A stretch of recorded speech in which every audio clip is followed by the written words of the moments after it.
As a lot of you guys know, I bought this bike brand spanking new back in July 2020. When I first rode this bike, I was kind of let down at first. The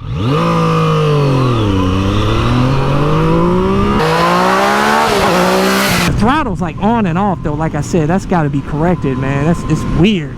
I'll tell you, my YZ 450 FX Supermoto hits harder off the line than this bike, man. I'll tell you that. It's more wild and raw and crazy.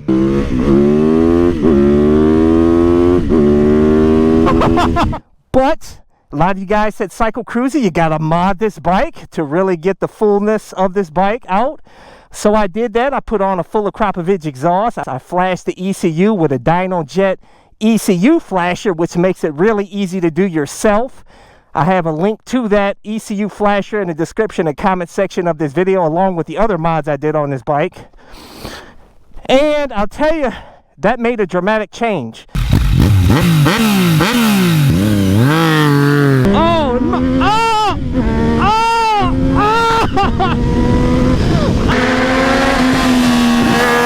oh my goodness.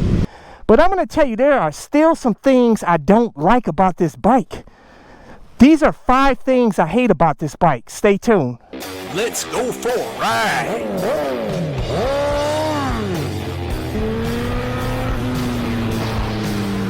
You are watching CycleCruza's all-in-one motorcycle channel. Subscribe today. This is my most favorite helmet ever. Ultra lightweight carbon fiber helmet that comes with an auto tint shield. My motovlog camera, airbag vest to help keep you safe. I never leave home without it. My gauntlet gloves, all of my gear. I always include links in the description and comment section of my video. Listen to that. Yeah, baby. Woo! It's got that torque.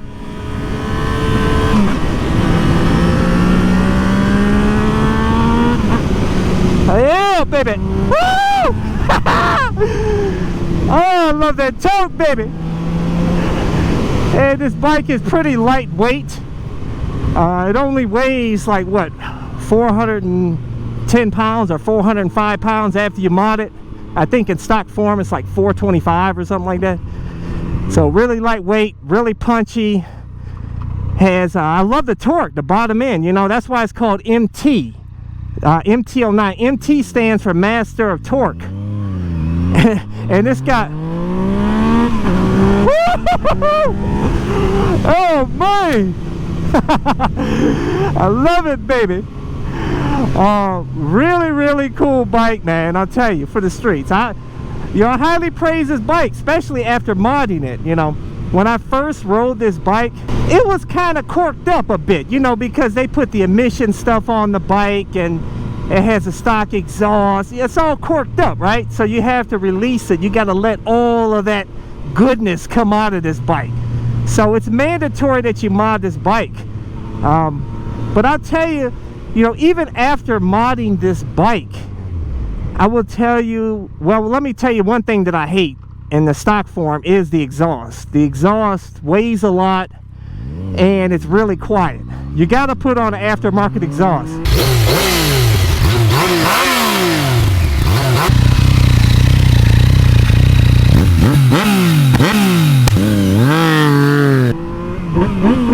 Just listen to that, and that sounds good.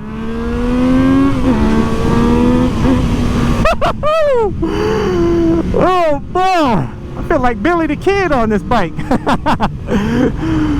But yeah, I hated the stock exhaust, so that's number 5. And I'll tell you though, also what I hated about this bike though is I hated the ride-by-wire throttle.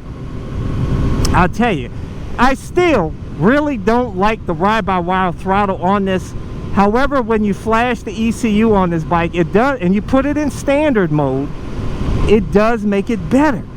But it's still not the greatest compared to the other bikes I've had with a ride-by-wire throttle, such as the Aprilia 2017 Aprilia Tuono V4 1100 factory that I had. That was spot on, really great. Even better was a Ducati XD Avel's ride-by-wire throttle. That was perfect, man, perfect. 0 issues. But this bike, it's like twitchy. It's twitchy, and especially in mode A. You know, B subdues the power. It's a little better, and standard is good, pretty decent. You know, I keep it in standard because you get some power with it, and it's not as bad, not as twitchy. I hope they corrected it with the new 2021 MT-09, which they did a lot of changes to, and I might possibly get that bike. Oh man, another thing that I really don't like about this bike is the stock seat kind of slopes you down into the tank.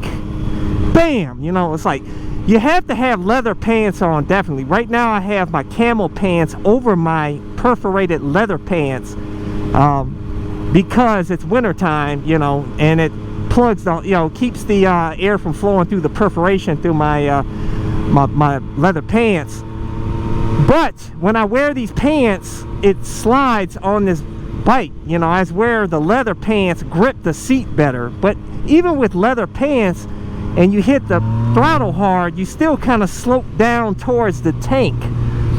So I made the correction by getting an aftermarket seat, which I have a link to, by the way, in the description and comment section of this video, which is really cool, and it kind of corrects that a bit. But sometimes I still rock the stock seat like I have right now, because it has a loop on the back that allows me to put my tripod on it, so I don't have to carry a backpack. Another con to this bike is the suspension. Although the suspension is adequate for the streets, it's fine for the streets, but it's not optimal, especially for me coming from premium bikes such as that Aprilia Tuono V4 1100 factory with the full Öhlins suspension. The CBR 1000 double R had really good suspension. It was perfect, man, for probably street and track. For the 2021 model, they are coming out with the SP version, I believe, with the full Öhlins suspension on that bike. So that'll be pretty cool to see how that bike performs. Like I said, I'm waiting for the reviews. Another thing that I don't like about this bike is that it needs a bigger fuel tank, really. I'm only getting like in the high 30s of average fuel efficiency on this bike. And I'll tell you, sometimes I have to fill up twice on this bike. During like a 3-hour session. If I hit it hard, this thing will start to, you know, drink gas. So get on that throttle, boy, this thing really starts slurping that gas down. As where my YZ450FX Supermoto, which I did a full build series on, I made it street legal. That thing gets 40 miles per gallon. I rip that thing all day long, busting wheelies and riding off road and ripping it on the highway. And that thing, I could do 3 hours without filling up. But this one, I gotta fill up, and I don't even rip on this that often, man. So yeah, they definitely need to, but they made the correction on the 2021 model. We'll see. Really, that's about it with this bike, guys, that I don't like. Even with this bike modded, it's still a bit anemic on the top end. However, I didn't buy this bike for top end power. I bought it for good, strong torque, bottom end, and mid-range power, and this bike has that.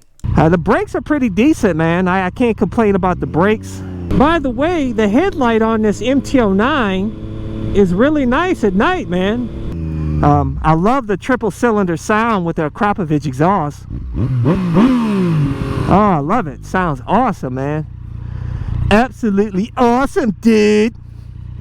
You know, I would say, guys, that if you're gonna get an MT-09, wait till the reviews come out for the 2021 model, and because you may want to go ahead and get that and skip this generation, but you could probably pick these bikes up really cheap, and these bikes are still awesome. It's still an awesome bike. These are kind of like minor gripes, guys. These are certainly not a deal breaker. Now, some of you guys may ask me, CycleCruza, should I go with the MT-07 or this MT-09? The new 2021 MT-07, they really haven't made much improvements on it at all. It's just the MT-09 they made major improvements on. You can't go wrong with the MT-07. I'm not going to hate on it, but I've heard people complain about the suspension on that bike as well. The suspension, like I said, is not that bad out here. It's just not I've come from really premium bikes, like I said, that Aprilia and you know, and the CBR is not a premium bike, but they had great suspension on there. Like I said, this suspension is not as good as those bikes, but it's adequate. But overall, I'll have to say, guys, that I am going to sell this bike come January, and we're going to start the new year off probably with a new bike. And so leave in the comments below, should I go ahead and get that Super Duke R, the 1290? I need that bike like I need a hole in the head. Like I've told you guys, these liter bikes are overkill for the street. But the only reason that I want to try that bike is because it's the Torque Master. It's got loads, like over 100 pound-feet of torque. And I love torque. That's what I'm all about. That's why I love my YZ so much, man. And I'm all about that torque, baby.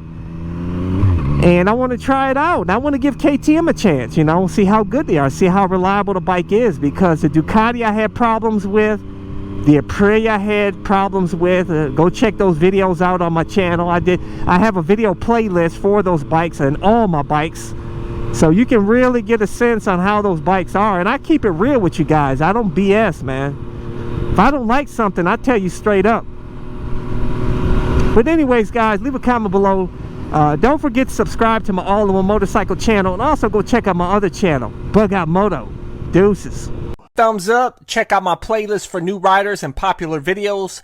Don't forget to comment and subscribe, and check out my other channel, Bug Out Moto, where I customize a van for my motorcycle so I can live in my van with my motorcycle and travel across the country anywhere. Subscribe to my YouTube channel, Bug Out Moto.